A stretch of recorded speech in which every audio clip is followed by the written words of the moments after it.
Non, je crois que là, je vais mettre.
Ok, que le Seigneur vous bénisse tous et j'espère que vous avez passé une bonne journée. Et donc, nous commençons notre réunion de prière ce soir et merci d'être avec nous en ligne, donc connectés.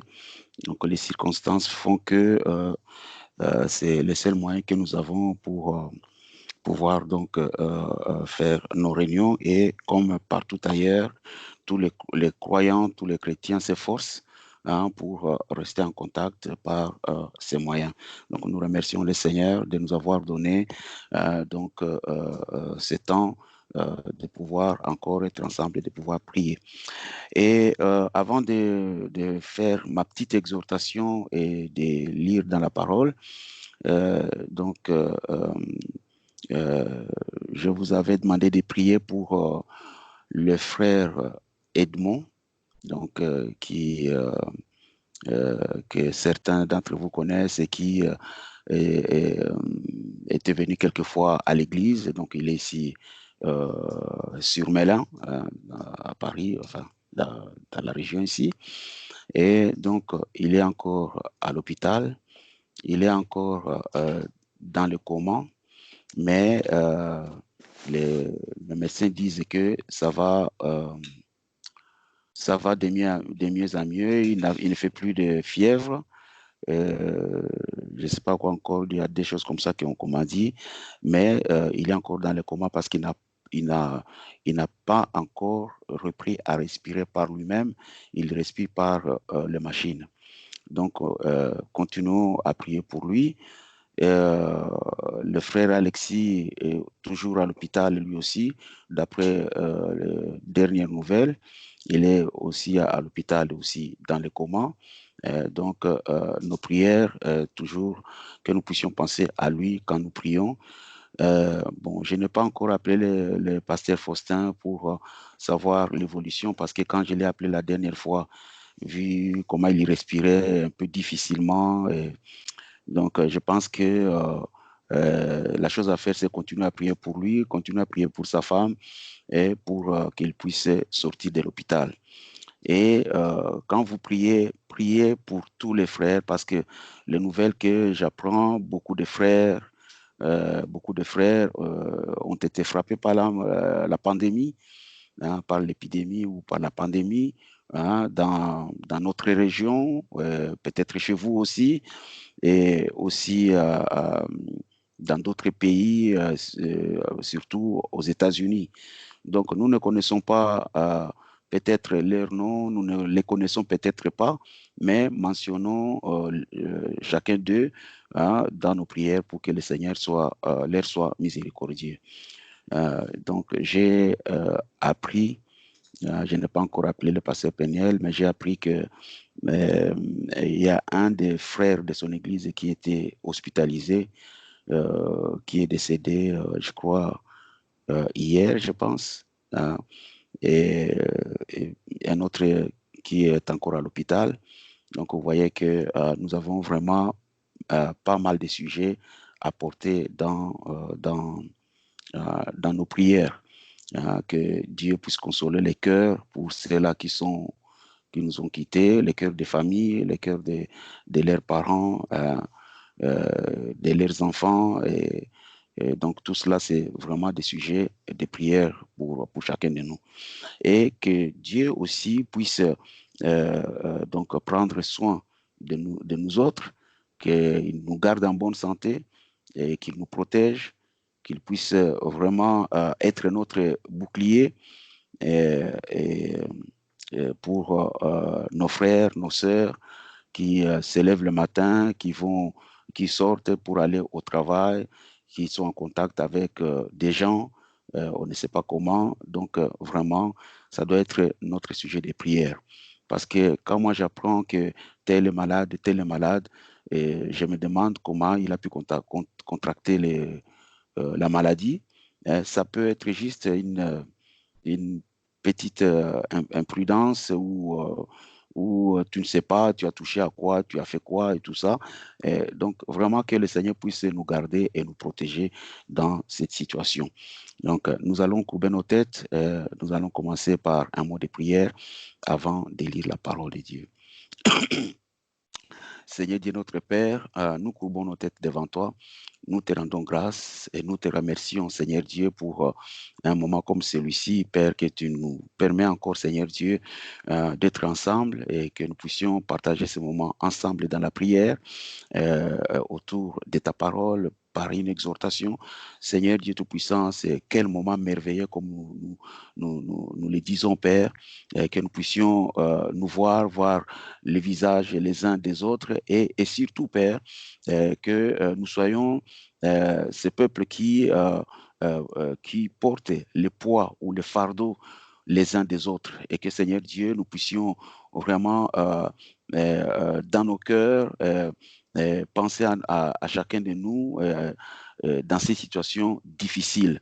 Fait que, Seigneur Dieu, que l'exhortation que nous allons écouter ce soir, que ça puisse, comme le mot le dit, exhorter, donner la force, donner la puissance, donner l'encouragement, que ce soit ainsi, Seigneur notre Père, dans cette situation difficile, compliquée, Père, que nous sommes en train de vivre.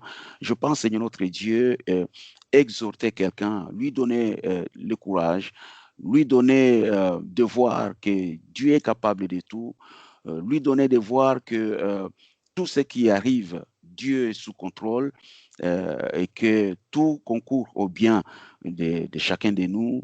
Quand Dieu fait quelque chose, c'est là que ça concourt à notre bien.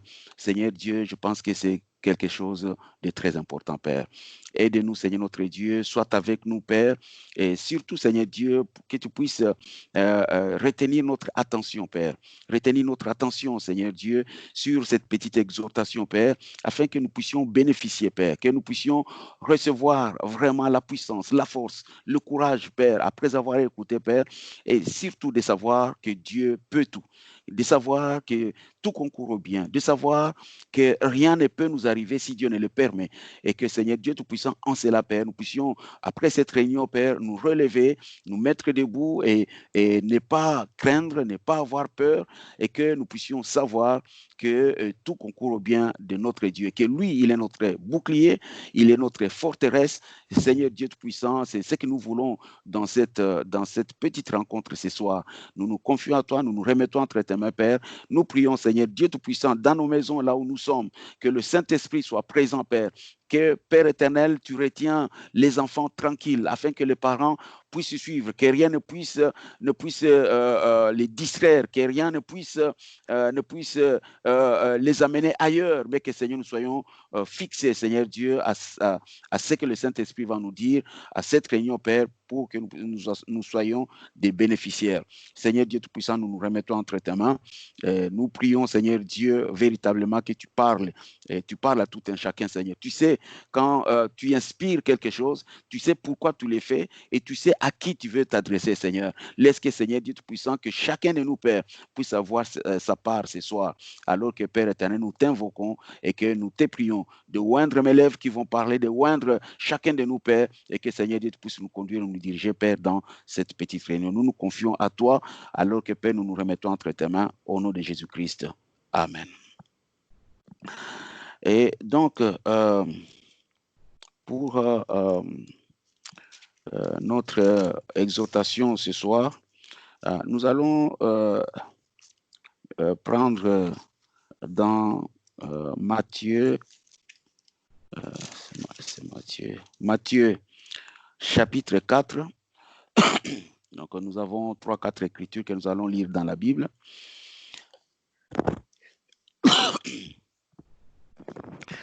Matthieu au chapitre 4. Nous commençons au verset 12. Jésus qui descend dans... Jésus qui va dans la région de Capernaum. Jésus ayant appris que Jean avait été livré, se retira dans la Galilée. Il quitta Nazareth et vint demeurer à Capernaum, situé près de la mer, dans les territoires des Zabulon et des Nephtali. Verset 14, Jésus est parti là-bas afin que s'accomplisse ce qui avait été annoncé par Ésaïe le prophète, et les peuples des Zabulon et des Nephtali et de la contrée voisine de la mer, du pays au-delà du Jourdain et de la Galilée des païens, ces peuples assis dans les ténèbres a vu une grande lumière. Et sur ceux qui étaient assis dans la région de l'ombre de la mort, la lumière s'est levée. Amen. Donc, nous lisons cette écriture. Merci beaucoup. Vous pouvez vous asseoir, ceux qui se sont mis debout. Moi, je n'arrive pas à me mettre debout parce que je prêche assis. Donc, je vais me mettre debout et puis je vais me rasseoir. Donc, ce n'est pas bon. Mais vous avez la possibilité de vous mettre debout. N'oubliez pas, même si on est à la maison, comme Joseph qui est en train de bouger la chaise, reste tranquille. Restez tranquille. Et donc, n'oublions pas les principes de la parole. Quand on lit la parole, on se met debout pour respecter la parole de Dieu. OK. Donc, je disais que ce qui est arrivé dans la vie de Jésus, tout ce qui est arrivé dans la vie de Jésus, c'était avec un but. Avec un but. Et ici, nous lisons que quand Jésus a appris que Jean-Baptiste a été livré, c'est là que Jésus est allé dans la région de Capernaum, située au bord de la mer de Galilée, bien sûr, dans les territoires des Zabulon et des Nephtali, et verset 14, afin que s'accomplisse, pour que la parole qui a été écrite et qu'il devait accomplir puisse s'accomplir. Et la parole, c'était quoi? C'était que le peuple des Zabulon et des Nephtali, hein, de la contrée voisine et de la mer, du pays au-delà du Jourdain, de la Galilée, de la Galilée des païens, ces peuples assis dans les ténèbres a vu une grande lumière. Et cette grande lumière, ce n'était pas des lampes torches, cette grande lumière, ce n'était pas des ampoules qu'on avait amenées, mais cette grande lumière, c'était la parole qui était Christ, qui a visité cette région-là, qui a visité le territoire. Et donc, dans la vie de Jésus-Christ, tout ce qui est arrivé dans la vie de Jésus-Christ, c'était afin qu'une écriture s'accomplisse. C'est que le prophète avait dit à son sujet que cela puisse s'accomplir. Et nous sommes le peuple de Dieu. Nous sommes l'épouse. C'est nous qui sommes l'épouse. C'est nous sommes les enfants de Dieu dans ces temps dans lesquels nous sommes en train de vivre ici sur la terre. Et nous, dans notre vie, c'est la parole de Dieu. Et tout ce qui doit se passer en nous, ça doit être la parole qui doit s'accomplir. Quand, par exemple, je me lève et que je vais aller au travail ou que je viens en Belgique et que tout ce qui doit se passer dans ma vie, ça doit être une écriture, peut-être même qui n'est pas écrit, mais dans la pensée de Dieu, tout ce qui m'arrive, ça doit être quelque chose pour accomplir la volonté de Dieu quelque part.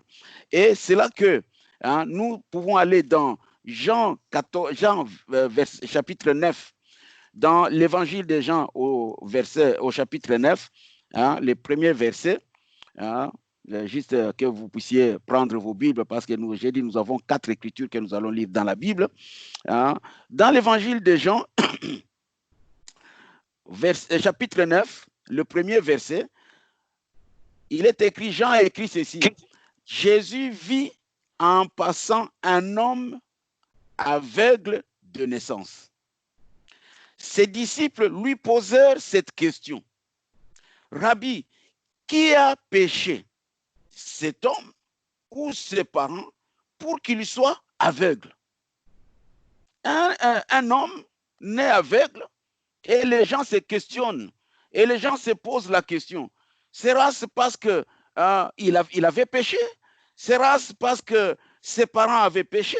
Pourquoi il est né aveugle? Quelle faute il a commis? Pourquoi? On se questionne. Pourquoi? Et ça nous arrive à nous tous. On se pose la question: pourquoi ceci? Pourquoi moi? Pourquoi ceci est arrivé dans ma vie? Et remarquez la réponse de Jésus, le verset 3.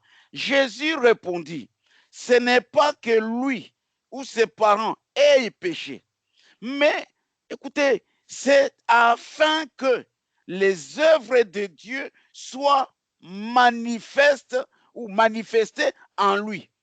C'est pour que les œuvres de Dieu soient manifestées en lui. Donc, Dieu l'a laissé venir exprès dans le monde aveugle. Ce n'est pas de sa faute. Ce n'est pas la faute de ses parents. Ce n'est pas la faute de ses grands-pères. Ce n'est pas de ses grands-parents. C'est la faute de personne. Mais Dieu l'a laissé venir ainsi. C'était la volonté de Dieu afin que les œuvres de Dieu soient manifestées en lui. En lui. Maintenant, quelles sont les œuvres? Les œuvres qui devaient être manifestées en lui, le fait que Dieu l'a laissé, que Dieu l'ait laissé venir aveugle au monde. Peut-être on pouvait se dire: oh, mais comment les autres ils y voient? Moi, je suis vraiment malheureux. Pourquoi non? On n'a pas à se plaindre de n'importe quelle situation.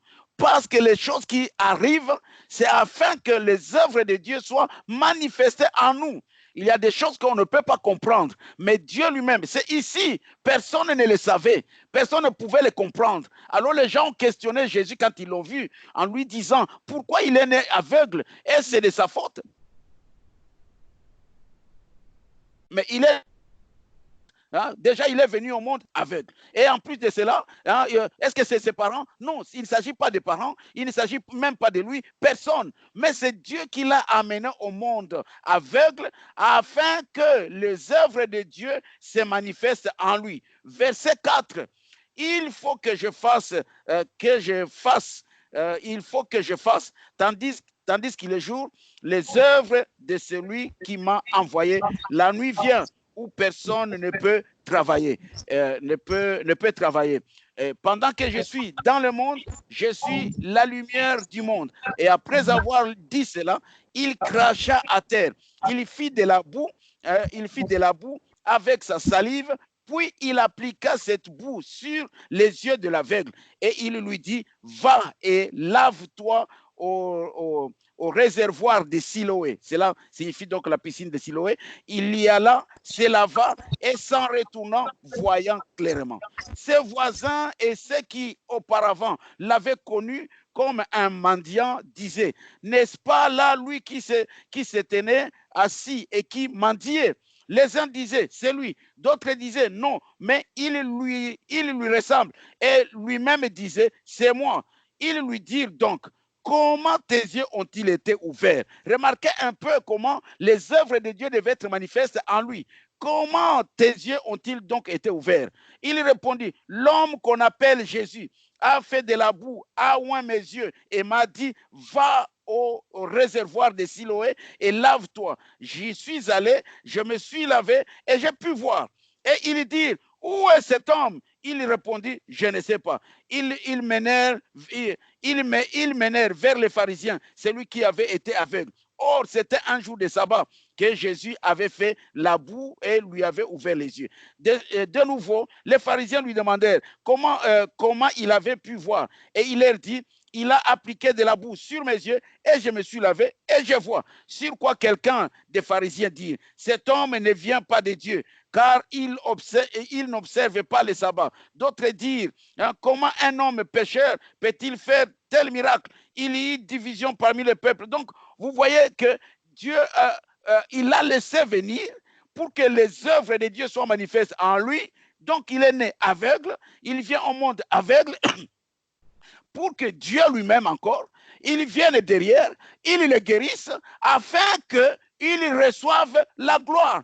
Que quand les gens vont voir ça, ils vont dire, mais ce n'est pas possible. Un homme né aveugle, qui est venu au monde aveugle, tous nous savons qu'il est aveugle, il a grandi au milieu de nous aveugle, comment il a pu voir? Vous voyez? Donc, Dieu fait des choses exprès.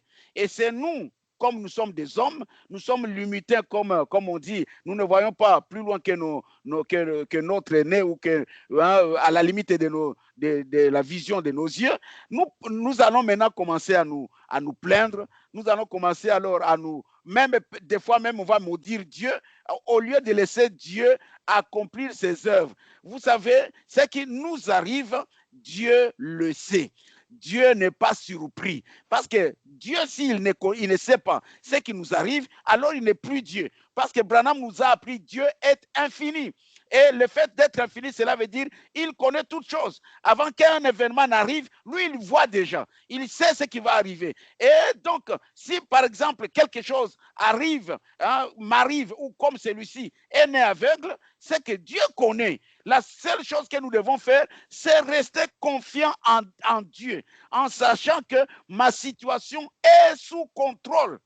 Même si ça m'amène jusqu'à la mort, ma situation est contrôle. Si ça m'amène jusqu'à la mort, même ma mort va donner gloire à Dieu. Mais comment ça, pasteur? Oui, même ma mort va donner gloire à Dieu. Parce que toutes les œuvres qui nous arrivent, c'est Dieu qui a laissé que ça vienne comme ça, afin que ça s'accomplisse. Vous voyez?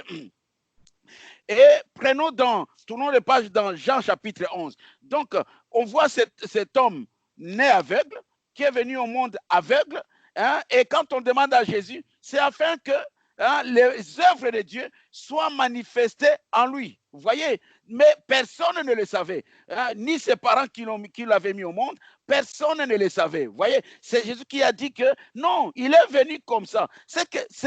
Vous savez, c'est une très grande leçon.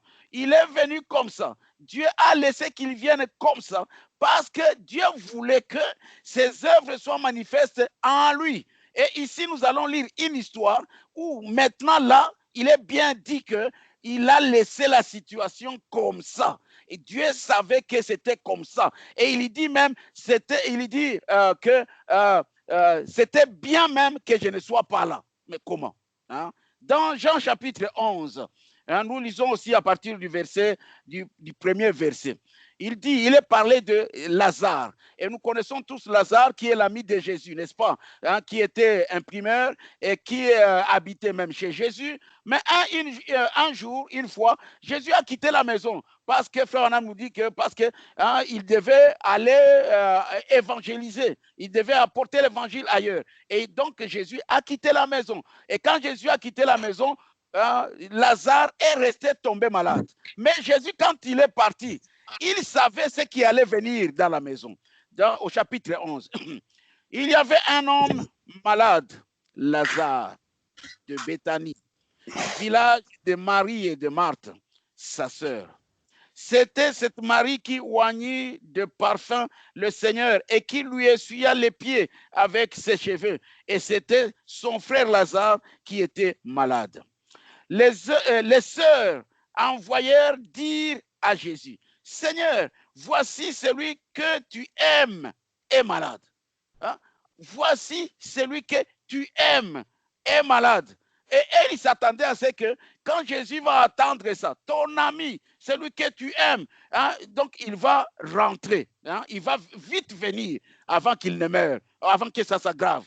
Mais verset 4, verset 4, après avoir entendu cela, Jésus dit, écoutez bien, cette maladie n'est point à la mort, mais elle est pour la gloire de Dieu. Ah, donc, quelqu'un tombe malade, au lieu qu'il revienne pour venir prier, au lieu qu'il soit compatissant, Jésus dit non, cette maladie n'est pas une maladie de la mort. Hein? Elle est pour la gloire de Dieu. Pour répondre comme ça, c'est que Jésus le savait. C'est que Jésus savait ce qui s'est passé dans la maison. Hein? Cette maladie n'est point à la mort, mais elle est pour la gloire de Dieu, afin que le Fils de Dieu soit glorifié par elle. Donc, quand Dieu a laissé la maladie venir sur Lazare, déjà lui-même, il a fait que son fils quitte la maison, que son fils puisse aller plus loin. Et quand maintenant, il apprend que ton ami est tombé malade, lui, il minimise. Il dit que non, ce n'est pas une maladie de la mort. Ce n'est pas une maladie de la mort. Et elle est pour la gloire de Dieu, hein, afin que le Fils soit glorifié. Or, Jésus aimait Marthe et sa sœur Marie et Lazare. Lorsqu'il y a appris que Lazare était malade, il resta 2 jours. Vous voyez, il resta 2 jours, encore 2 jours de plus dans les lieux où il était. Et il dit ensuite aux disciples, retournons en Judée. Les disciples lui dirent, Rabbi, les Juifs tout récemment cherchaient à te lapider et tu retournes en Judée. Jésus répondit, n'y a-t-il pas 12 heures dans la journée? Si quelqu'un marche pendant le jour, il ne broche point parce qu'il voit la lumière de ce monde. Mais si quelqu'un marche pendant la nuit, il bronche parce que la lumière n'est pas en lui. Après ces paroles, il leur dit, Lazare, notre ami, dort, mais je vais le réveiller. Écoutez maintenant les paroles de Jésus. Mais je vais le réveiller. Les disciples lui dirent, Seigneur, s'il dort, il sera guéri. Jésus avait parlé de sa mort, mais ils crurent qu'il parlait de l'assoupissement du sommeil. Alors Jésus leur dit, hein, ouvertement, Lazare est mort. Verset 15, ok? Verset 15. Et à cause de vous, afin que vous croyiez, à cause de vous, afin que vous croyiez, hein, je me réjouis de ce que je n'étais pas là, mais allons vers lui. Oh. Je pense que quand quelqu'un est malade, il y a encore de l'espoir. C'est là qu'on a encore besoin que le pasteur, parce que Jésus était le pasteur de l'église où Lazare et ses sœurs étaient en train de prier. C'est Frère Branham qui dit ça. Et maintenant, lui, le pasteur, il dit, c'est bien comme je n'étais pas là, à cause de vous. Hein? C'est bien que je me réjouis de ce que je n'étais pas là. mais maintenant, allons le réveiller. Alors, Thomas dit, hein, c'est lui qui était appelé Didyme, il dit aux autres disciples, allons aussi afin de mourir avec lui. Vous voyez, et quand ils sont partis, ils ont trouvé que Lazare était déjà enterré. Et quand ils ont trouvé que Lazare était enterré, tout espoir était parti. Vous voyez, je vous exhorte comme ça, afin de pouvoir garder toujours votre foi très haut, afin de pouvoir garder toujours votre courage. Et rappelez-vous, nous avons commencé nos réunions de prière en disant que Jésus disait constamment, n'ayez pas peur, n'ayez pas peur, n'ayez pas peur. Constamment et toujours, c'est ce qu'il disait, n'ayez pas peur, n'ayez pas peur, n'ayez pas peur. Quoi qu'il arrive, quoi que n'importe quelle situation dans laquelle vous pouvez être ou vous pouvez faire face, n'ayez pas peur, n'ayez pas peur. Notre Dieu est le Dieu vivant. Amen. Aucune maladie n'est incurable. Il est l'Éternel qui nous a guéris de toutes les maladies. Amen. Donc n'ayez pas peur de n'importe quelle situation. Tout est sous contrôle. Et hein, il dit, tout concourt au bien de ceux qui aiment Dieu. Amen. Et maintenant, pour commencer maintenant notre disons, exhortation en profondeur, Frère Branham dit dans le message la résurrection de Lazare qu'il a prêché à Evansville, hein, Evansville, ok, hein, le 22 novembre 1953. Au paragraphe 33, Frère Branham dit, quand Dieu était sur le point de faire quelque chose, avant que Dieu fasse quoi que ce soit, avant de faire quelque chose, Dieu avertit toujours. Il dit, avant de faire quoi que ce soit, Dieu envoie toujours la miséricorde avant le jugement. Il avertit toujours. Et quand l'homme ne considère pas l'avertissement, tout ce qui reste, c'est le jugement. Amen. Donc, Dieu, avant de faire quoi que ce soit, il envoie d'abord la miséricorde avant le jugement. Il avertit toujours. Et quand l'homme ne considère pas l'avertissement, tout ce qui reste, c'est le jugement. C'est vrai, si vous mourrez dans vos péchés, vous ne pourrez pas venir là où je suis. Dieu envoie des prédicateurs et tout, et il avertit. Il envoie son esprit et avertit les gens. Oh, or, avant d'envoyer Jésus, Dieu avait averti les gens pour préparer sa venue. Puis-je m'arrêter ici, juste une minute pour dire ceci avec une profonde sincérité. Je crois que les choses que vous voyez se produire aujourd'hui dans le monde, c'est un avertissement. Jésus vient. Amen. Dieu avertit toujours, avant de faire quoi que ce soit, Dieu avertit toujours, vous voyez. Et il dit, hein, avant que Dieu fasse quoi que ce soit, hein, il avertit. Et vous savez, nous avions parlé, hein, Dieu ouvre une échappatoire pour celui qui veut échapper. La destruction vient, les jugements sont en train de venir, ils sont en train de s'abattre sur la terre, mais Dieu donne un avertissement afin que nous ne périssions pas avec le monde. Et ici, il est en train de dire, puis-je m'arrêter ici, juste une minute pour dire ceci avec une profonde sincérité. Je crois que les choses que vous voyez se produire aujourd'hui dans le monde, c'est un avertissement. 2 points, Jésus vient. Amen. Là en Corée, les méthodistes, les baptistes et les autres ont un grand réveil. Ils reçoivent le Saint-Esprit, parlent en langue, tiennent des services de guérison et tout le reste en Corée. Attendez que la pression vienne, frère. Elle vous poussera vers Dieu. Vous n'aurez pas à vous demander si vous êtes méthodiste ou baptiste. Vous vous mettrez simplement à prier. Dieu s'occupera du reste. Amen. Donc ça c'est, nous sommes en train de mettre donc un toile de fond. Et dans la résurrection de Lazare, encore, qu'il a prêché à Cleveland, dans l'Ohio, le 13 août 1950, paragraphe 20. avant que Dieu accomplisse quelque chose ici sur terre, j'aimerais que vous saisissiez bien ceci. Avant que Dieu accomplisse quelque chose sur terre, il envoie toujours un témoin du ciel pour le déclarer.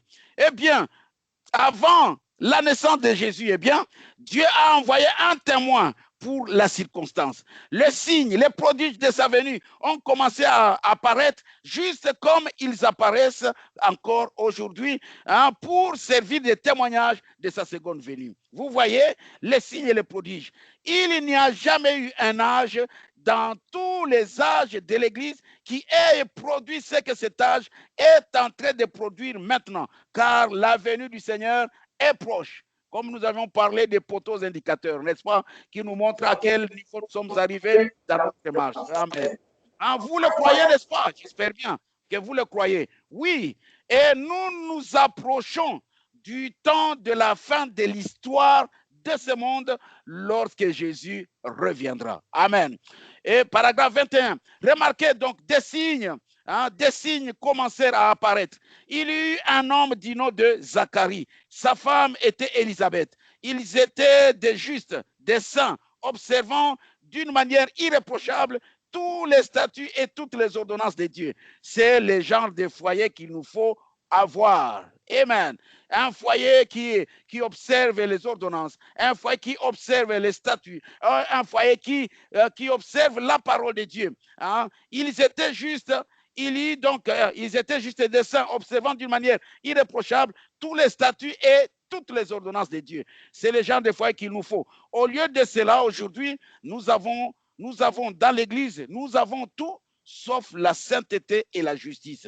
Oh, mais eux étaient justes, ils étaient pieux, ils observaient d'une manière irréprochable les commandements et toutes les ordonnances du Seigneur. Zacharie était un sacrificateur au temple et son travail consistait à offrir du parfum pendant qu'on offrait la prière. C'était ça son travail. Alors, un jour, alors qu'il était dans le temple offrant le parfum, Gabriel, l'ange envoyé de Dieu, descendu et s'étend debout à côté de l'autel du parfum et dit, ne crains pas, Zacharie, tes prières ont été exaucées. Oh, Branham me dit, oh, j'aime cela. Et sa femme était stérile. Elle n'avait pas eu d'enfant. Elle avait dépassé l'âge d'enfanter. Mais Zacharie menait une vie correcte devant Dieu et il croyait en Dieu au bout de ces redoutables et longues heures sombres de chagrin. L'ange vint lui dire, Dieu a exaucé ta prière. Amen. C'est pour cela, mes amis, toute situation que les enfants de Dieu vivent, sachez que la situation est sous contrôle. Rien ne peut nous atteindre, rien ne peut nous arriver. Si notre Père Céleste, c'est lui notre bouclier, c'est lui notre forteresse. Donc, pour quelque chose nous arrive, lui, il doit le permettre. Ça doit d'abord passer par lui. Et s'il le permet, ce n'est pas pour que nous périssions, ce n'est pas pour que nous mourions, mais il le permet pour que les œuvres de Dieu s'accomplissent en nous, soient manifestes en nous. Amen. Peut-être que tu vas tomber malade, un frère va passer par là, le frère, bon, il t'impose les mains, vous priez et tu es guéri. Et quand tu es guéri, tu donnes témoignage à Dieu. C'est afin que les œuvres de Dieu soient manifestes en nous. Amen. Voilà la raison, mes amis, de tout ce qui se passe sur la terre. Amen. Nous avions parlé avec vous de Cyrus, nous avions parlé de Darius, nous avons parlé de Assuérus, tous ces rois-là. Ce sont les rois païens. Mais ces rois païens, ils étaient sous les ordres du grand Dieu. Amen. Donc, si les rois païens étaient sous les ordres du grand Dieu, et nous alors ses enfants. Amen. Et maintenant, donc Lazare, l'ami de Jésus, Lazare est tombé malade. Quand Jésus a quitté, Lazare est resté tombé malade. Et Lazare, les sœurs de Lazare, ils savent que leur ami a un ministère fort. Leur ami a des dons. Leur ami, ils savaient que c'était le Fils de Dieu. Ils ont quitté l'église où ils étaient pour venir dans cette église-là. Et maintenant, ils envoient un message à l'ami de leur frère en disant, Lazare, ton ami, ils ont ajouté pour qu'il puisse comprendre que vraiment c'est son ami, que toute la famille sait que c'est son ami. Lazare, ton ami, est malade. Mais quand Jésus a appris ça, Jésus, au lieu de revenir, il est allé et il répond. Il a minimisé. Cette maladie n'est pas une maladie de la mort. Vous voyez?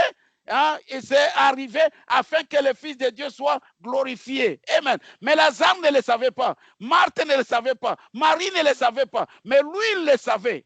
Amen. Et c'est pour cela. Hein? Bon, ok, lisons ce que Frère Branham nous dit. Dans la résurrection de Lazare qu'il a prêché à Éri, hein? Le 29 juillet 1951. Lazare tomba malade, paragraphe 81. Lazare tomba malade. Les théologiens pensent qu'il est mort de l'hémorragie pulmonaire.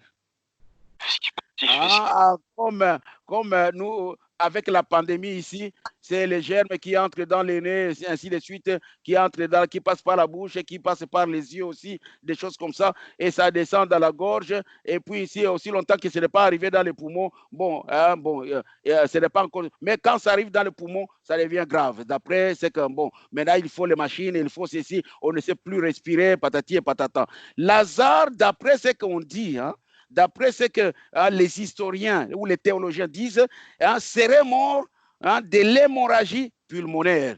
Ça, je ne sais pas, mais la Bible n'en dit rien. Certains écrivains ont dit que c'était ça. Donc, d'accord. Branham dit, donc, d'accord. Il tomba malade. Et parfois, écoutez, Dieu éprouve votre foi. Croyez-vous cela?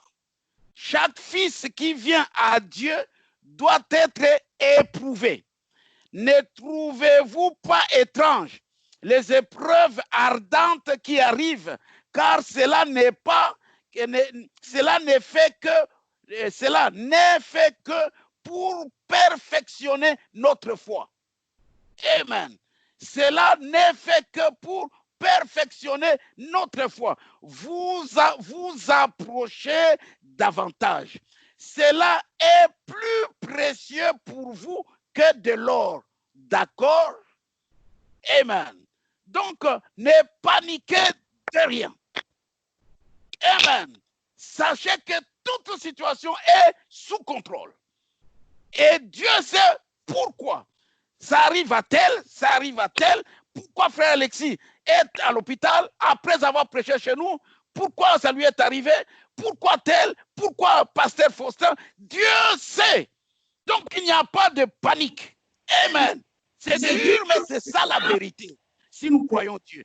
Alors, quand ces choses commencèrent à arriver, Marie et Marthe ont envoyé pour dire: faites venir Jésus afin qu'il prie pour lui. Jésus a tout bonnement ignoré leur appel. Est-ce qu'il l'a ignoré sciemment? Branham est en train de dire, nous allons le lire, il est allé plus loin dans une autre ville. Eh bien, ensuite, ils l'ont encore envoyé, il a ignoré, il s'est encore éloigné. Pourquoi il a fait ça? Qui était Jésus? C'était Dieu lui-même. C'était Jéhovah lui-même, dans la chair d'un homme. C'était Dieu lui-même, dans son ministère de fils de l'homme. C'est qu'il connaissait tout. Il savait ce qui allait venir. Parce que Branham nous dit, Jésus ne faisait rien. D'abord, il devait voir une vision. C'est qu'il savait ce qui allait venir après. Amen. Dans voir Jésus. Frère Branham nous dit, maintenant écoutez, paragraphe 46. Il l'a prêché le 18 juillet 54. Maintenant écoutez. Lorsqu'il s'est éloigné de la maison de Lazare, Lazare tomba malade. Jésus savait cela. Come on, church. Jésus savait cela. Il a continué. Il a quitté même la maison. Ses amis, juste avant que Lazare tombe malade. Pourquoi? Pourquoi, Branham pose la question, pourquoi le père lui avait dit de partir? Amen. Le père lui a dit de partir parce qu'il faut que les œuvres soient manifestes en lui. Il faut que le Fils soit glorifié en lui. Amen. Et c'est pour cela il a dit, pour cette cause, à cause de vous, c'était bien que je ne sois pas là. Amen. Parce que, bon, Branham est en train de le dire ici. Alors donc, le Père lui avait dit de partir. Il est parti pendant 2 ou 3 jours. Lazare est tombé gravement malade. On l'a envoyé chercher. Il n'est pas venu. Il a continué son chemin. Vous vous demandez pourquoi? Vous vous posez la question pourquoi? On l'a de nouveau envoyé chercher. Il a continué son chemin. Ensuite, il est retourné. Il savait que le moment était venu pour que la vision s'accomplisse. C'est que tout ce qui s'est passé, il en avait déjà vu la vision. Il savait que voilà comment les choses vont se passer. Et quand il recevait le message, quand on l'appelait, il savait que ce n'est pas le moment d'y aller. Parce que s'il retournait là-bas, il allait prier et pendant que Lazare est malade, il serait guéri. Mais Dieu voulait que ça soit grave, que ça soit pire, pour que la gloire soit grande. Amen. Et ça s'est passé par le chemin de Lazare. Amen. C'est passé par le chemin de Lazare. Comme par exemple nos frères qui sont malades, c'est passé par leur chemin. Et nous sommes en train de crier, Seigneur guéris notre frère, Seigneur guéris notre frère. Quand vous apprenez que tel frère est guéri, alléluia, alléluia, merci Seigneur. Pourquoi? Parce que les œuvres de Dieu sont devenues manifestes. Parce que c'est ça le but de Dieu. Amen. Alors, quand ces choses commencèrent à arriver, Marie et Marthe ont envoyé dire, faites venir Jésus afin qu'il y prie. Vous voyez, afin qu'il y prie pour lui. Parce que Jésus savait que s'il est là, on va lui demander et il va prier. Et bon, mais la gloire que Dieu voulait avoir, il voulait avoir une grande gloire. Plus que quand on prie pour un malade. Il voulait avoir une grande gloire. Et donc, alors, il a laissé pourrir la situation. Il a laissé pourrir la situation, qu'il devienne gravement malade jusqu'à la mort. Et Jésus a tout bonnement ignoré tout appel. Et il est allé plus loin dans une autre ville. Et bien ensuite, ils l'ont encore envoyé chercher et il a ignoré l'appel. Vous voyez? Et donc, Frère Branham continue, il dit, en effet, je pense que nous avons lu ça, donc afin que la vision s'accomplisse. Et il a dit, notre ami Lazare est mort. Et à cause de vous, écoutez, Branham dit, et à cause de vous, je me réjouis de ce que je n'étais pas là. Comment? C'est quelque chose de... à cause de vous, parce qu'on allait lui demander de prier.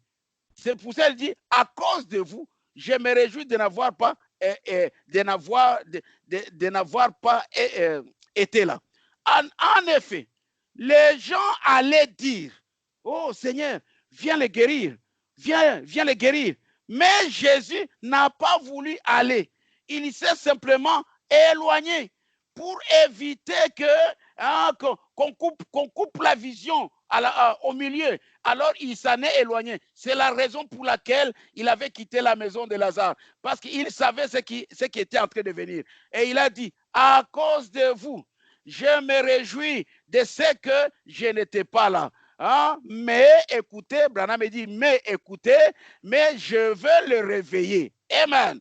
Et dans la résurrection qu'il a prêché à Palm Beach, le 5/12/1953, paragraphe 66, alors on l'a encore envoyé chercher et il a tout simplement ignoré cela et il a continué son chemin car il savait que la volonté de Dieu devait être accomplie. Et la volonté de Dieu, c'était que Lazare meure et que Jésus vienne les ressusciter.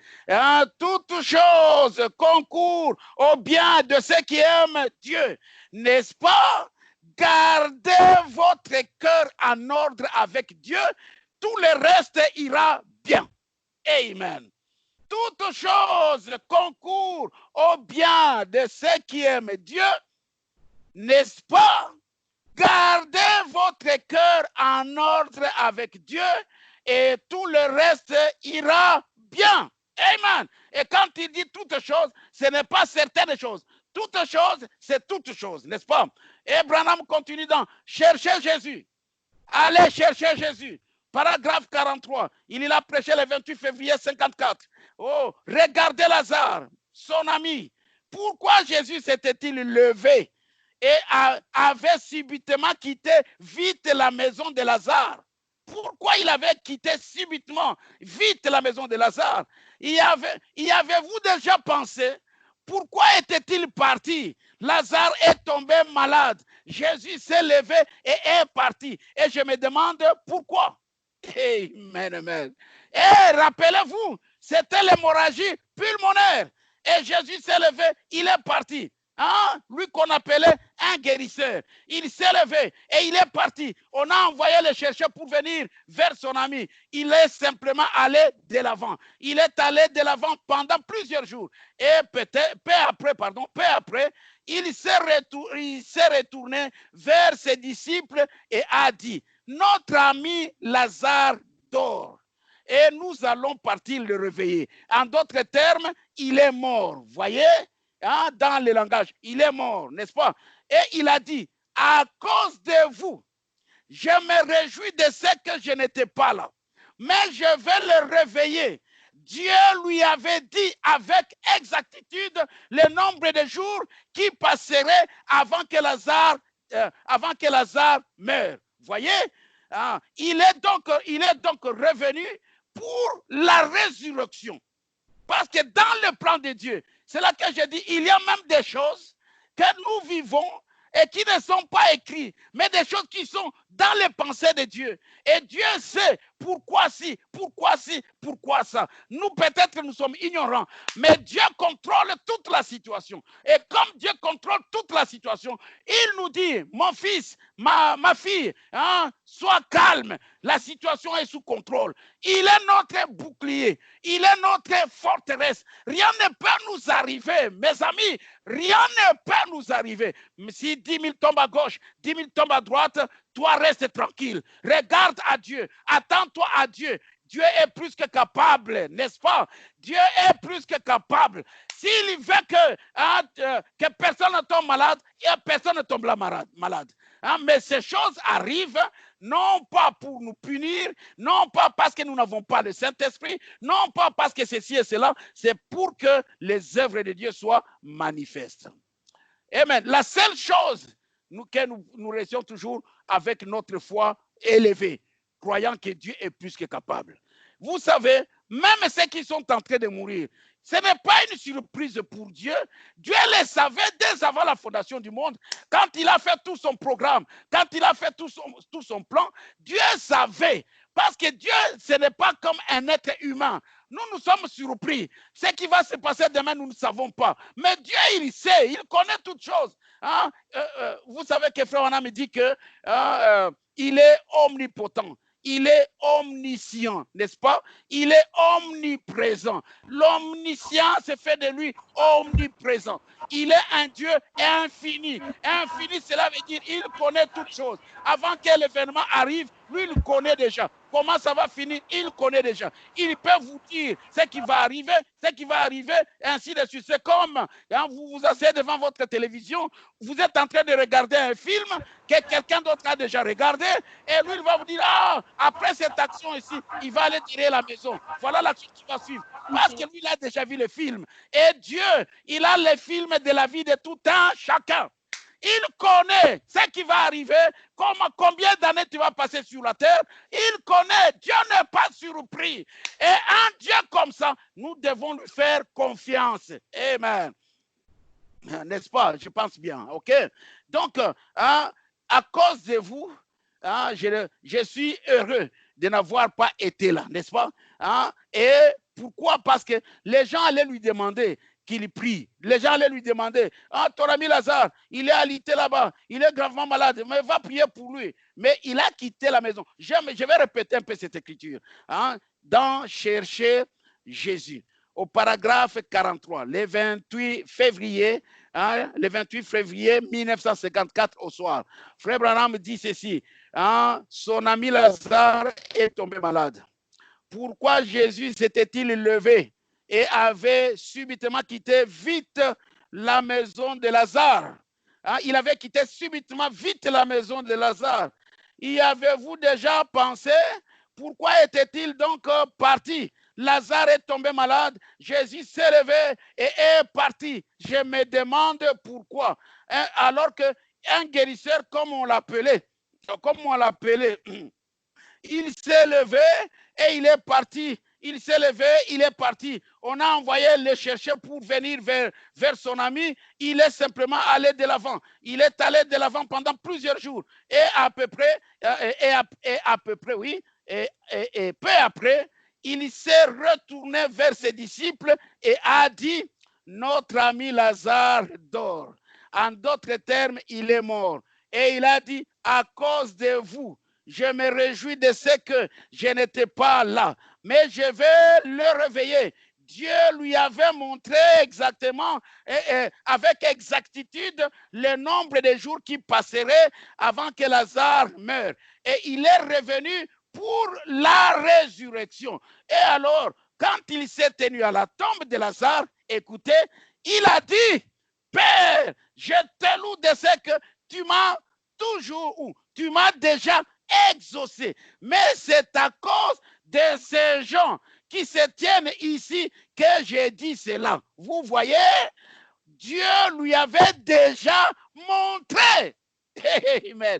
Marie était troublée, Marthe était troublée, mais Jésus était calme parce qu'il connaissait la fin de, comment on dit, la fin de la scène. Il savait la fin de la situation. Hein? Ce n'était pas une situation grave.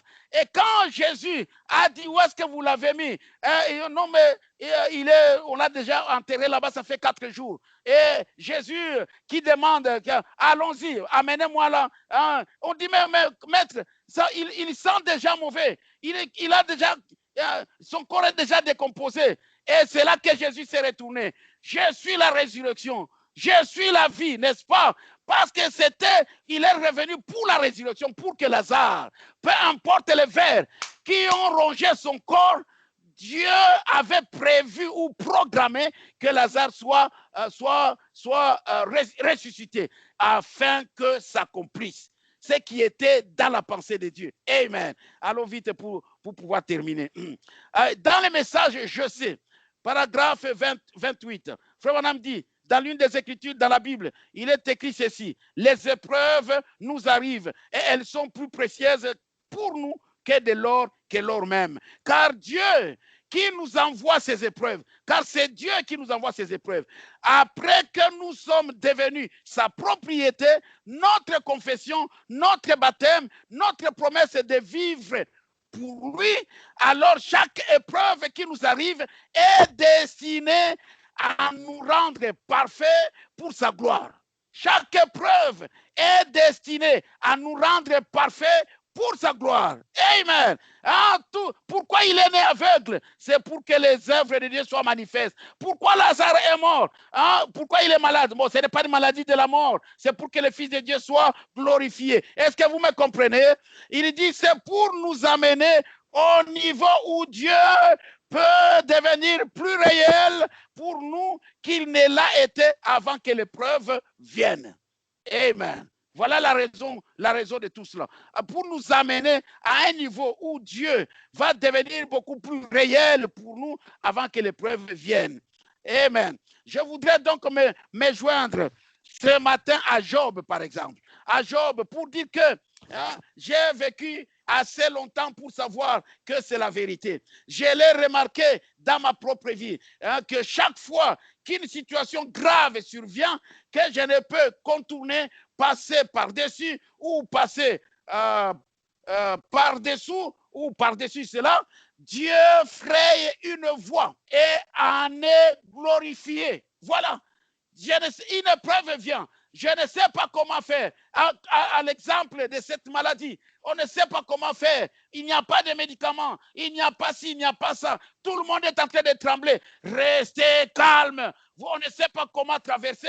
On ne sait pas comment contourner. On ne sait pas comment faire. Dieu fraye une voie et il en est glorifié. Je me demande réellement comment sa grâce fait toujours cela. Mais il le fait. Amen. Paragraphe 30.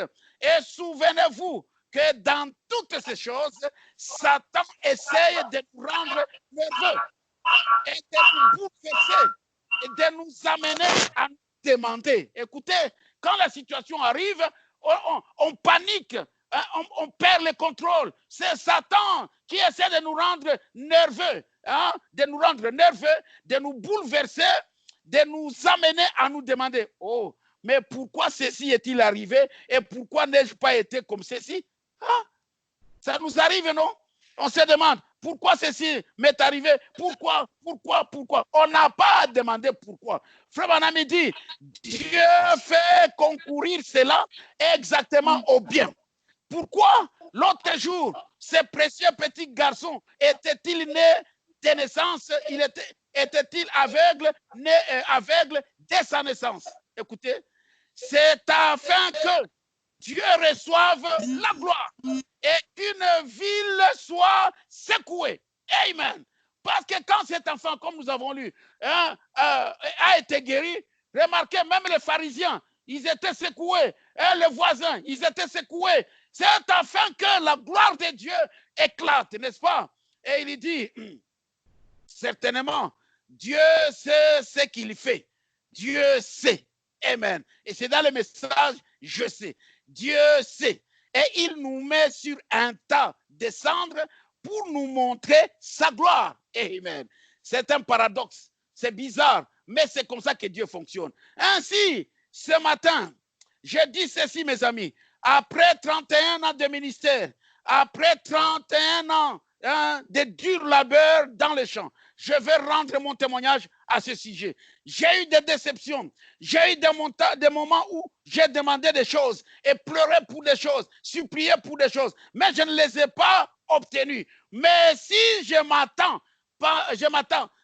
patiemment à Dieu, alors je sais que ça marche tout à fait bien. Amen. Cela se révélera tout à fait juste. Cela fera exactement la bonne chose. Hey! Oh, my. Alléluia. J'ai eu des déceptions. J'ai eu des moments difficiles. J'ai eu des choses pour lesquelles j'ai demandé, j'ai prié, j'ai pleuré, j'ai supplié des choses, mais je ne les ai pas obtenues. Mais il dit, si je m'attends patiemment à Dieu, alors je sais que ça marche tout à fait bien. Cela se révélera tout à fait juste. Cela fera exactement la bonne chose. Donc, ne nous inquiétons de rien. Amen. L'avant-dernière citation, dans les résultats de la décision qu'il a prêchée à Chicago, le samedi 8 octobre 1955. Il dit, paragraphe 18, mon histoire du vieux berger. On racontait qu'un homme parcourait parfois la Palestine, tout ça. Il avait brisé la patte gauche et quelqu'un a dit, oh, c'est vraiment méchant, hein, monsieur. Et il a dit, votre brebis s'est cassé la patte, je pense. Et il a dit, non, c'est moi qui l'ai cassé. Eh bien, a-t-il dit, vous êtes un berger cruel? Vous voulez dire que vous avez cassé la patte de votre propre brebis? Et il a dit, oui, voici pourquoi je l'ai fait. Et il a dit, je n'arrivais pas à l'amener à m'obéir ainsi. Je lui ai cassé la patte afin de pouvoir lui montrer à quel point je l'aime. Lui donner une nourriture spéciale et la caresser un peu. Oh, my. Et il a dit, cela l'amènera à m'aimer. Et quand sa patte sera guérie, elle me suivra partout. Et je la préserverai des ennemis. Amen. Alléluia. Quand la situation, non, moi, comment, dans tout ceci, c'est seulement moi. Dieu t'aime, mon ami. Dieu veut t'apporter un soin spécial, n'est-ce pas? Donc, ne sois pas perturbé par la situation, par les chemins par lesquels tu es en train de passer, parce que Dieu connaît toutes choses. Des fois, paragraphe 19, des fois, Dieu fait cela. il laisse chaque chose vous frapper, afin qu'il puisse vous montrer un peu plus de miséricorde. Vous savez, juste un peu plus de sa bonté, afin que vous puissiez marcher un peu plus près de lui. Ainsi, la Bible dit, tout concourt au bien de ceux qui aiment Dieu. Ainsi, cela doit concourir au bien. Dieu laisse simplement, tout simplement, cela arriver afin que cela puisse concourir au bien. Il est un Dieu, il est un bon Dieu. Il est un Dieu merveilleux. Amen, amen. Voyez-vous ce que notre Dieu est capable de faire. Hein? Ça nous dépasse, c'est vrai. Parce que nous ne voyons pas au-delà du rideau. Nous ne voyons pas ce que Dieu a prévu dans son plan. Mais soyons seulement fidèles. Restons seulement accrochés à sa parole. Parce que je pense, comme je disais à ma femme, c'est que nous avons appris au mois de février, au mois de janvier, et avant que tout ceci puisse arriver, hein, Dieu était en train de nous préparer pour nous montrer de quoi il est capable, n'est-ce pas? À mon nom, même si vous buvez des breuvages mortels, hein, tout cela, Dieu est en train de nous préparer. Ils imposeront les mains aux malades et les malades seront guéris. Dieu est en train de nous montrer que la guérison, c'est quelque chose de réel. Dieu est en train de nous montrer que la puissance agissante du Saint-Esprit est encore possible aujourd'hui. Alors ne craignons rien, mes amis, soyons tout simplement tranquilles. Et Frère Branham dit dans la communion qu'il a prêché le 12 février 1956, il dit, paragraphe 31, l'expérience chrétienne repose solennellement et totalement sur le repos. Venez à moi, vous tous qui êtes fatigués et chargés, et je vous donnerai du repos. Nous serons ballottés partout jusqu'à ce que nous venions à Christ. C'est alors que tout sera fini, le repos en Christ. Hein? C'est parfait. Advienne que pourra. Rien ne peut nous atteindre sans passer par le berger. Il doit permettre cela. C'est lui notre bouclier, c'est lui notre forteresse, n'est-ce pas? Et si quelque chose m'atteint, hein, c'est que Dieu, le bouclier, a permis que cela puisse m'atteindre. La Bible dit, toute chose concourt au bien de ceux qui aiment Dieu. Ça doit d'abord passer par le berger. Et il a dit, je suis la porte. Nul ne peut entrer sans que moi, je l'accepte. Amen. Sans que moi je l'accepte, n'est-ce pas? C'est que ma situation, ta situation, c'est Dieu qui l'a accepté et Dieu connaît. Alors, Branham dit, permettez-moi de vous dire que quand Dieu permet quelque chose, cela concourt à votre bien. Amen. Serait-ce de même pour la maladie? Certainement. C'est afin que Dieu puisse vous guérir pour vous montrer un grand témoignage. Il vous donne un petit quelque chose pour continuer à avancer. Toute chose concourt au bien. Amen. Yes, sir. Toute chose concourt au bien.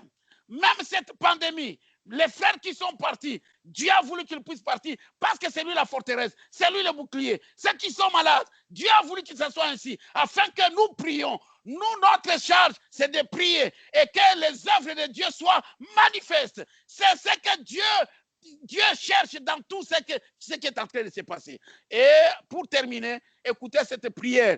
J'ai insisté que Lazare est mort par une hémorragie pulmonaire selon les théologiens. Ce n'est pas la Bible qui le dit. Bon, Frère Branham a dit d'accord. Maintenant, Frère Branham se retrouve devant quelqu'un qui a des problèmes dans son poumon. Et le germe de cette maladie, de cette pandémie, ça tue le poumon, n'est-ce pas? Ça descend dans le poumon. Quand ça arrive dans le poumon, d'après ce que j'ai entendu, hein, maintenant ça devient grave. La respiration devient compliquée, ainsi de suite. Et Frère Branham me dit, faites dans cette vallée des fosses. Et vous savez, quand nous avions lu dans la Bible et nous avions lu dans le message que nous devons faire des fosses, c'est que nous sommes dans le désert, nous sommes en train de marcher et qu'il n'y a plus d'eau, ainsi de suite. Et le prophète a dit, là où vous êtes, creusez votre propre trou, n'est-ce pas, pour avoir de l'eau. L'eau, ça sera selon votre force.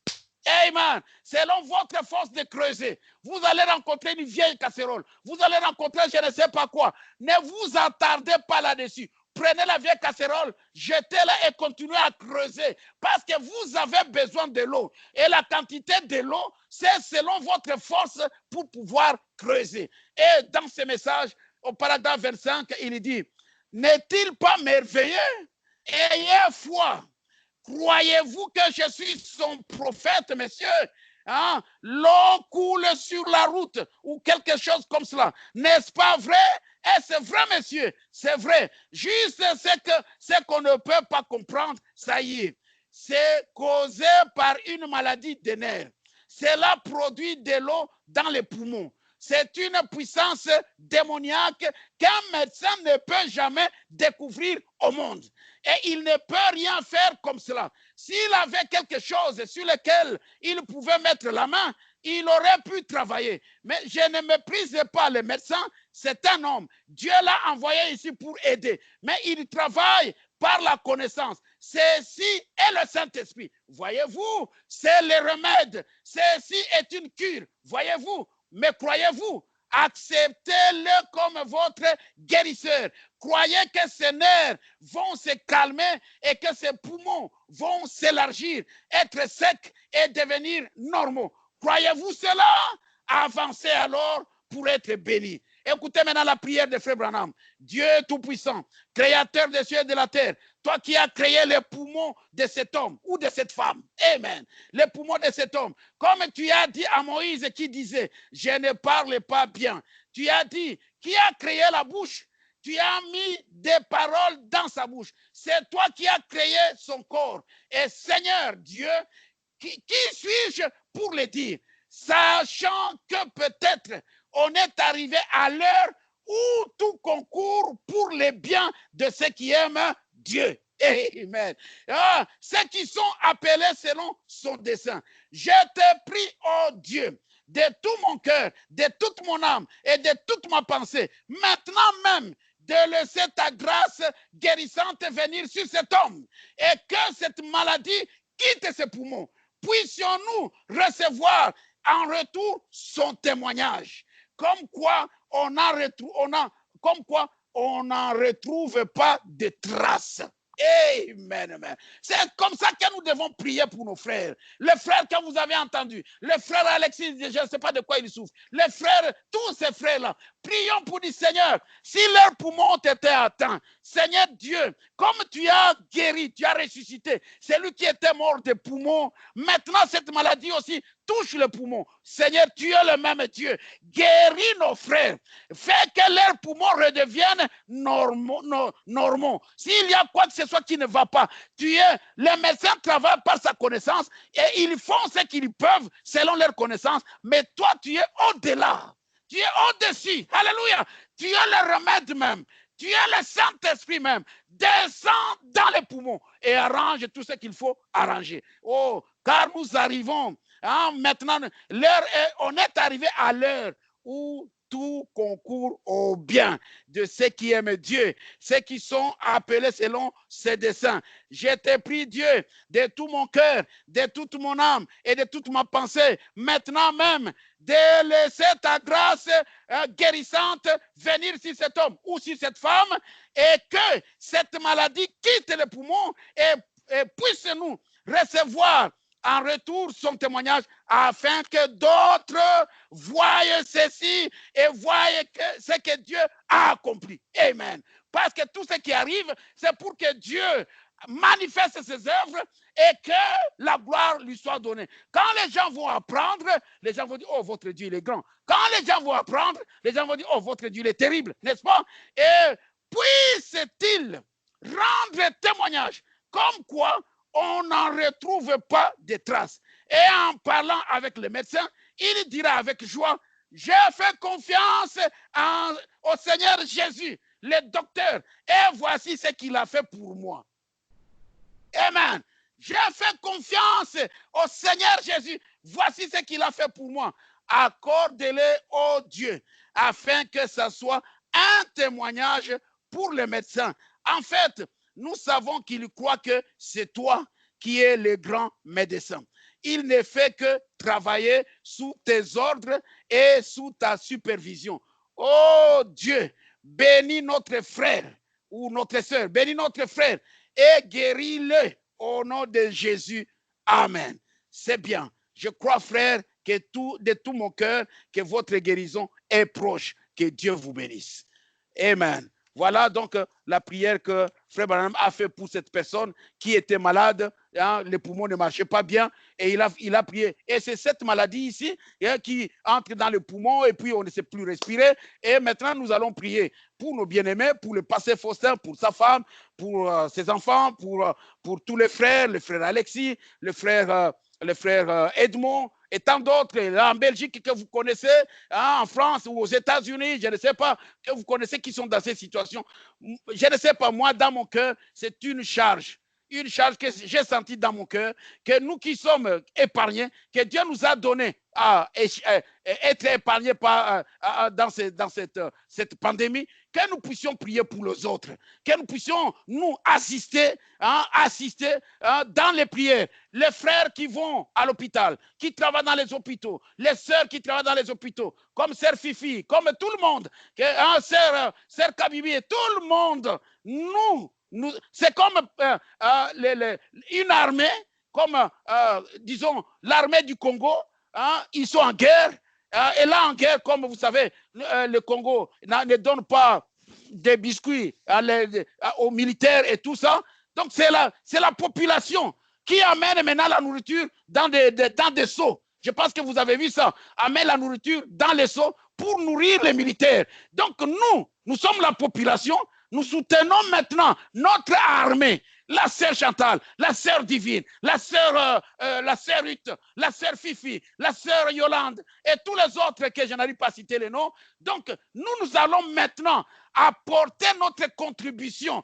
Et notre contribution, c'est prier pour eux. Que Dieu soit leur bouclier, que Dieu soit leur forteresse et que l'ange de l'Éternel les accompagne toutes les fois qu'ils vont entrer dans les transports pour aller au travail. Dès qu'il arrive au travail, l'ange de l'Éternel campe autour et tout ce qu'il est en train de faire, hein, l'ange de l'Éternel est en train de contrôler tous ces mouvements, tout ce qu'il est en train de faire.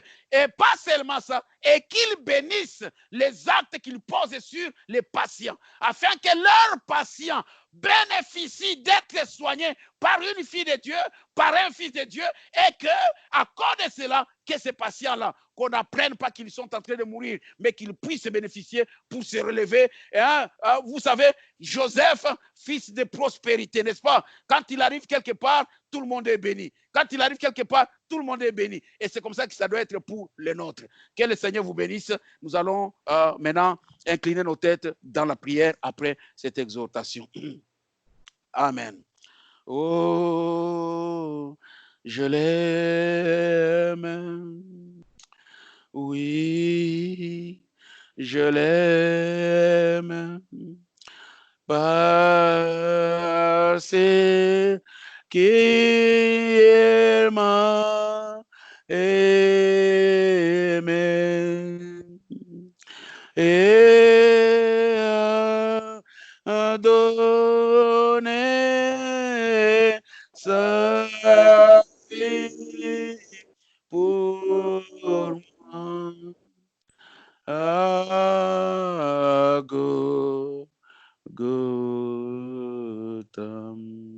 prions le Seigneur tous. Seigneur Dieu Tout-Puissant, oh, j'incline ma tête, Seigneur, vers la poussière d'où nous avons été tirés, Père. Nous te rendons grâce, Seigneur notre Dieu, parce que, Père éternel, ta parole est une source insondable. Il y a, Seigneur Dieu Tout-Puissant, toujours du réconfort quand on jette le regard dans la parole. Il y a toujours, Seigneur notre Dieu, une force, Père, que nous recevons quand on jette le regard dans la parole, Père. Véritablement, Père, c'est une source insondable. Des années, Seigneur, les anciens ont lu la même parole. Seigneur, nous arrivons, nous lisons aussi la même parole. Ceux qui viendront demain, ils arrivent, ils lisent aussi la même parole. Parce que, Seigneur Dieu, il y a du réconfort pour tout le monde. Chacun dans sa situation, chacun dans le chemin où il est en train de passer, il trouve sa part, il trouve son réconfort pour pouvoir tenir ferme quand les choses ne marchent pas. Seigneur Dieu Tout-Puissant, et surtout, Père éternel, nous autres qui arrivons au temps de la fin, Père, et qui, Seigneur notre Dieu, nous avons reçu les prophètes, Seigneur. Oh Père éternel, nous sommes plus que, Seigneur, au courant des âges où certaines choses ne leur étaient pas révélées, Père. Mais maintenant, Seigneur Dieu, nous comprenons, Seigneur Dieu, tes actions, Père, parce que le plan entier de la rédemption nous nous a été révélé. C'est pour cela, Seigneur notre Dieu, nous parlons comme nous parlons, pour essayer de donner le courage, Père, à tes enfants, pour, Seigneur Dieu, transmettre la puissance à tes enfants, afin qu'ils puissent reconnaître, Seigneur, qu'ils puissent connaître leur position, Seigneur, et c'est que la parole de Dieu, Père, est en train de faire. Quand tout devient difficile, Père, c'est à ce moment-là, Seigneur notre Père, que tu entres en scène. C'est à ce moment-là, Père, quand on a épuisé tous les recours, c'est à ce moment-là, Seigneur notre Père, que maintenant tu entres en scène pour prendre la relève, Père, afin que, Seigneur notre Dieu, toute la gloire ne soit pas partagée avec un homme quelconque, mais que toute la gloire, Seigneur Dieu, puisse être donnée, Père. Seigneur Dieu, je m'incline devant toi, Père. Depuis ces situations, j'ai senti dans mon cœur, Père, que nous puissions prier, Seigneur Dieu, pour nos bien-aimés, Père, qui se lèvent chaque matin, Père, pour aller à l'hôpital, pour aller dans leur service, Père. Comme, Seigneur Dieu, j'ai appris, Seigneur, d'autres, Seigneur, on les a mis complètement dans les services des gens qui sont frappés par cette maladie. Seigneur, d'autres, Seigneur, ils sont partagés par-ci, par-là. Mais, Seigneur Dieu Tout-Puissant, que cela ne tienne.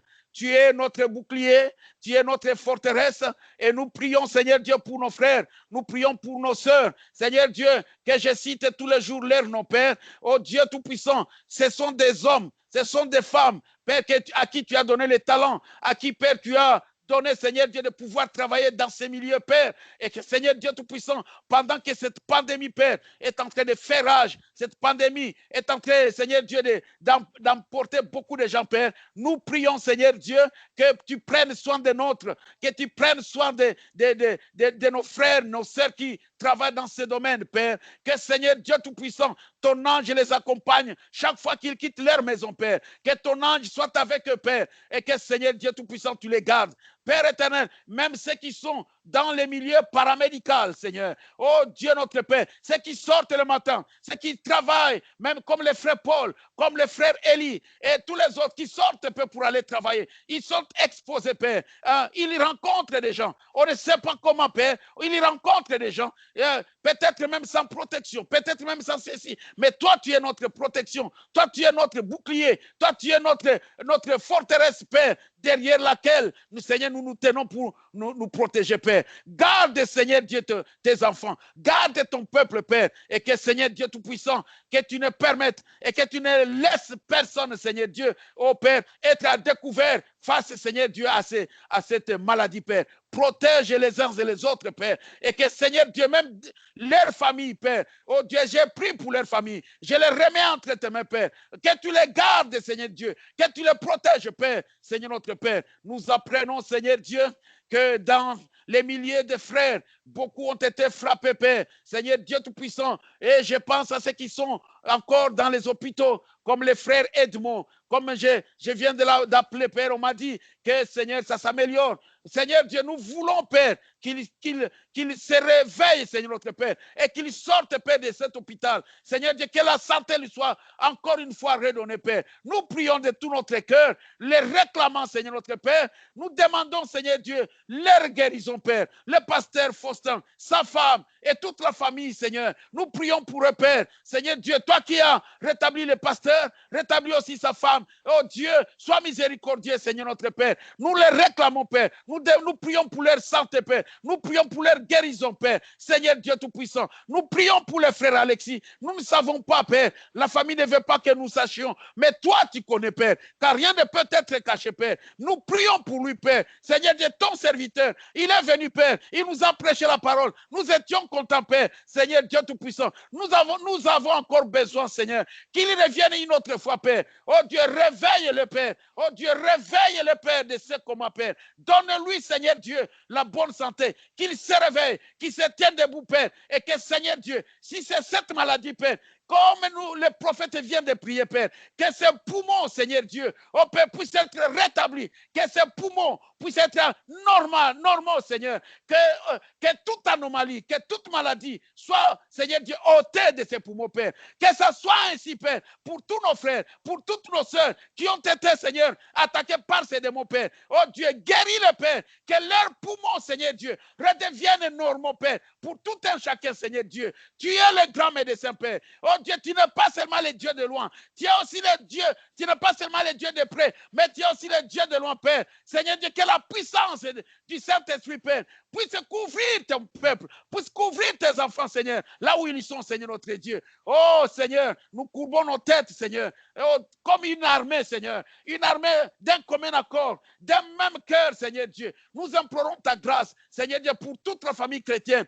Nous implorons ta grâce, Seigneur Dieu. Oh Père, les remettant entre tes mains. Car, Seigneur notre Père, les médecins, Seigneur, comme ils disent, ils sont débordés. Les médecins, comme ils disent, bon, il n'y a pas vraiment de médicaments comme tels. Les médecins, comme ils disent, Père, ils font selon leurs connaissances. Ils font, Seigneur Dieu, selon leurs capacités. Mais toi, tu es le grand médecin. Toi, tu es le médicament, le remède même. Le Saint-Esprit, Père. Guéris nos frères, guéris nos sœurs, rétablis les pères. Nous prions pour leur santé. Donne-leur la bonne santé. Nous prions pour la guérison. Guéris, Père. Guéris les pères. Qu'ils se rétablissent, Père. Qu'ils reviennent à eux-mêmes. Ceux qui sont dans les communs. Comme tu as fait pour les frères Jackie et qui est sorti, Père. Et pour d'autres, Seigneur Dieu. Qu'ils reviennent, Père. Seigneur Dieu, en Belgique, il y a d'autres, Seigneur Dieu. Peut-être que je ne connais pas. Seigneur notre Père, toute la communauté chrétienne, nous réclamons, Seigneur Dieu, la guérison, Seigneur, de nos frères. Nous réclamons la guérison de nos sœurs. Seigneur Dieu, rétablis-les, Seigneur. Qu'ils reviennent, Seigneur, en bonne santé. Qu'ils soient guéris, Père. Éloigne ces germes, Père. Que nous condamnons cette maladie. Nous condamnons cette maladie. Nous chassons ces démons. Qu'ils retournent d'où ils sont venus, Père. Et que, Seigneur Dieu, ton peuple soit guéri. Guéri complètement et rétabli, Père. Seigneur Dieu, notre Père, nous nous inclinons devant toi, Père, pour remettre nos propres vies entre tes mains. Pour, Seigneur Dieu, nous abandonner à toi. Nous ne savons pas de quoi demain sera fait. Et nous ne savons pas, Seigneur Dieu, qu'est-ce qui va se passer. Seigneur, tout ce que nous voulons, Père, c'est nous abandonner entre tes mains, Père. Prends soin de nous, Père. Oh Dieu, et spirituellement et physiquement, Père. Que, Seigneur Dieu, si le monde sera détruit maintenant, Père, laisse que, Seigneur, notre Père, que nous soyons, Seigneur Dieu, en Christ, que nous soyons cachés en toi, Père. Oh Dieu Tout-Puissant, j'écris à toi, Père, en tant que ton serviteur, pour le peuple, Seigneur Dieu, en ce temps, Père, pour le peuple, la communauté chrétienne, Père. Oh Dieu, que les bénédictions, Père, descendent du haut des cieux, ouvre les écluses du ciel, les fenêtres du ciel, Père, et bénis tes enfants, bénis ton peuple, bénis chacun, Seigneur notre Dieu. J'implore ta grâce, Seigneur. J'implore ta grâce pour tout un chacun, Seigneur Dieu. Et pas seulement contre ce Covid-19, même toute maladie, Seigneur. Oh Père, il n'y a pas de maladie incurable. Oh Dieu, avec toi, le grand médecin, Père. Guéris, Seigneur Dieu, même les maux de tête. Guéris-les, Seigneur. Même les maux de ventre. Guéris-les, Seigneur. Oh Dieu, toutes les maladies, Père. Seigneur notre Père. Une prière spéciale, Père, pour la sœur Zawadi, Père. Oh Dieu Tout-Puissant. Donne-lui la force de pouvoir tenir, Seigneur, qui ne se laisse pas, Seigneur Dieu, être abattu, Père. Oh Dieu, je sais, Père éternel, humainement parlant, Seigneur, oh Dieu, quand tu vois tout ça, et que tu es au milieu de tout cela, Père, ça revient.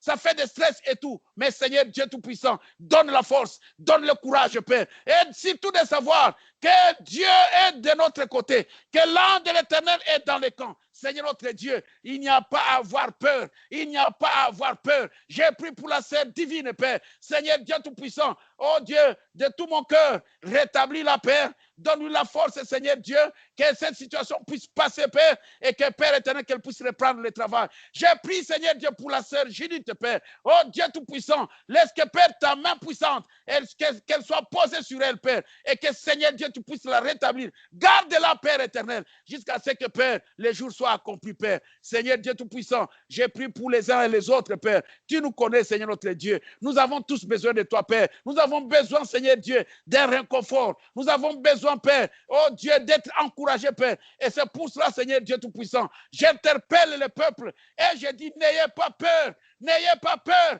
n'ayez pas peur. Comme quand tu étais sur la terre, c'est ce que tu ne cessais de nous dire. N'ayez pas peur. Nous voyons, Seigneur Dieu, une situation accablante, une situation terrible qui est venue dans la maison de Lazare. Lazare, tout espoir était parti. Lazare était déjà mort et il était même enterré. Il commençait même à se décomposer. Mais tu es venu, tu as dit, je suis la résurrection et la vie. Et Seigneur Dieu Tout-Puissant, c'est le même Dieu, le même Jésus qui est avec nous encore aujourd'hui, Père. Quelle maladie va-t-il résister? Même un enfant né aveugle. Oh Dieu, tu as dit, c'est afin que les œuvres de l'Éternel, les œuvres de Dieu soient manifestées en lui. Et Seigneur Dieu Tout-Puissant, tout ce qui nous arrive, nous savons que tout est sous contrôle, car tout concourt au bien. Seigneur Dieu, laisse que Père éternel, que dans tout ceci, Père, que les œuvres de Dieu soient manifestes, Seigneur, dans nos vies, Père. Prends le contrôle de tout, Père. Seigneur Dieu, soutiens tes enfants, soutiens nos familles, Père, soutiens nos frères, soutiens nos parents, Seigneur notre Père. Oh Dieu, nous les confions entre tes mains, Père. Nous les remettons entre tes mains, Père. Nous n'avons pas de nous n'avons pas autre chose, Père, à pouvoir faire ou à pouvoir les envoyer, Père. Notre foi, Seigneur Dieu, nous les mettons en jeu. Notre foi, Seigneur notre Père. Nous prions, Seigneur Dieu, que ceux qui sont au Congo, ceux qui sont en Afrique, que ceux qui sont en Angola, que ceux qui sont dans tous ces pays-là, Père, nos parents, nos frères, nos sœurs, que ta main soit sur eux, Père. Seigneur Dieu, épargne-le, Père. Seigneur Dieu, épargne-le, Père, de cette pandémie, Père. Seigneur Dieu Tout-Puissant, nous-mêmes, nous nous remettons entre tes mains. Cache-nous, Seigneur Dieu, dans les creux du rocher. Mets ta main sur nous, Père, afin qu'aucun mal ne puisse nous arriver, Père. Seigneur Dieu Tout-Puissant, tu es notre force, tu es notre bouclier, tu es notre forteresse, tu es notre guérison, tu es notre santé, tu es tout pour nous, Seigneur notre Dieu. Nous nous confions à toi, Père. Bénis, Seigneur notre Père, cette exhortation, Père. Que cela, Seigneur, ne s'efface pas dans le cœur de tes enfants, qu'ils se souviennent toujours que tout concourt au bien et que toute situation est sous contrôle.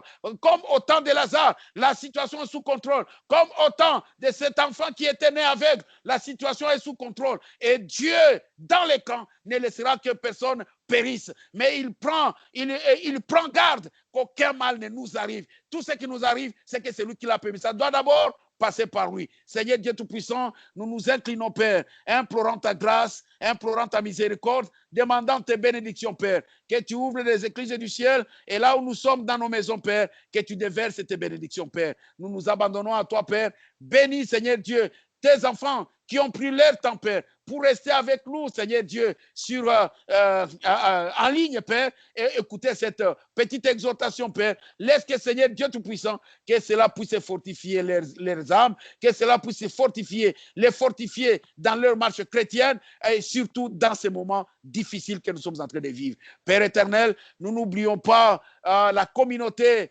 de Liège avec les pasteurs Péniel qui ont perdu un frère, un autre est malade à l'hôpital. Seigneur Dieu Tout-Puissant, que tu sois avec eux, Père, que tu consoles toute la communauté, Père, et que celui qui est resté à l'hôpital, Seigneur Dieu Tout-Puissant, qu'il soit, Seigneur notre Père, rétabli, Père, et donne-nous la guérison, Seigneur notre Dieu. Nous t'en remercions infiniment, Père, remettant tout entre tes mains, Père, réclamant encore une fois, Père, que, Seigneur Dieu, tu donnes à tes enfants la bonne santé, et que la gloire, que l'honneur te soit donné au nom de Jésus-Christ. Amen. Amen. Amen. Que le Seigneur vous bénisse tous. Merci beaucoup d'avoir été avec nous en ligne. À peu près une quarantaine de personnes. Que le Seigneur vous bénisse richement. Et bonne soirée à vous tous. Et n'oubliez pas que nous devons prier mardi et jeudi à 9h, à midi et à 10h. Je vous ai dit 10h.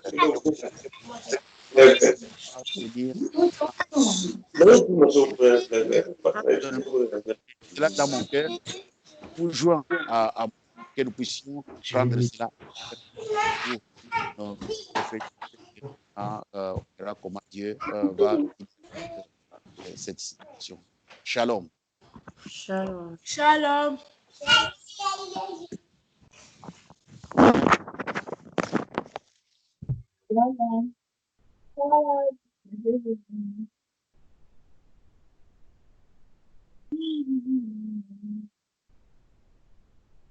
Shalom.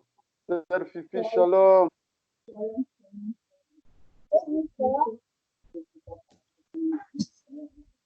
Frère Olivier, shalom.